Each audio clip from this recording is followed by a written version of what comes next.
పటోళ్ల సబితా ఇంద్రారెడ్డి తెలంగాణ రాష్ట్ర రాజకీయ నాయకురాలు, రంగారెడ్డి జిల్లా రాజకీయ నేతలలో ముఖ్యురాలు. 2004లలో చేవెళ్ల శాసనసభ నియోజకవర్గం, 2018లో మహేశ్వరం శాసనసభ నియోజకవర్గంల నుండి ఎమ్మెల్యేగా గెలుపొందింది. ప్రస్తుతం తెలంగాణ విద్యాశాఖ మంత్రిగా బాధ్యతలు నిర్వర్తిస్తోంది. 2019లో టీఆర్ఎస్ పార్టీలో చేరింది. జననం: సబిత 1963 మే 5న జి. మహిపాల్ రెడ్డి, వెంకటమ్మ దంపతులకు వికారాబాదు జిల్లా కోటబాస్పల్లి గ్రామంలో జన్మించింది. ముగ్గురు తోబుట్టువులలో పెద్దది. ఈమెకు ఒక చెల్లెలు, ఒక సోదరుడు ఉన్నారు. తాండూరులో మిడిల్ స్కూల్ వరకు చదివి, ఆపై ఉన్నత విద్య కోసం హైదరాబాద్కు వెళ్ళింది. చాదర్ఘాట్లోని భాగ్య మెమోరియల్ గర్ల్స్ హైస్కూల్లో చదువుకుంది. శ్రీవాణి మహిళా డిగ్రీ కళాశాల నుండి బీఎస్సీ విద్యను పూర్తి చేసింది. వ్యక్తిగత జీవితం: ఎన్టీ రామారావు క్యాబినెట్లో హోంమంత్రిగా ఉన్న పట్లోళ్ల ఇంద్రారెడ్డి 1954 నుండి 2000ని తన 20 సంవత్సరాల చిన్న వయస్సులో వివాహం చేసుకుంది. వీరికి ముగ్గురు కుమారులు. ఉస్మానియా విశ్వవిద్యాలయంలో లా కాలేజీ ప్రెసిడెంట్గా ఉన్నప్పుడు తన బంధువు ద్వారా ఇంద్రారెడ్డిని కలిసింది.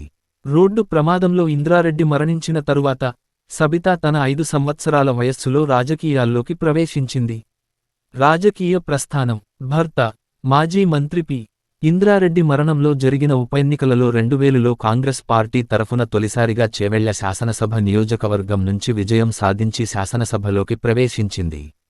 2004లో కూడా చేవెళ్ల నుంచి నెగ్గిన సబిత నియోజకవర్గాల పునర్విభజనలో చేవెళ్ల శాసనసభ నియోజకవర్గంను ఎస్సీలకు రిజర్వ్ చేయడంతో 2009 శాసనసభ ఎన్నికలలో మహేశ్వరం శాసనసభ నియోజకవర్గం నుంచి గెలుపొందింది.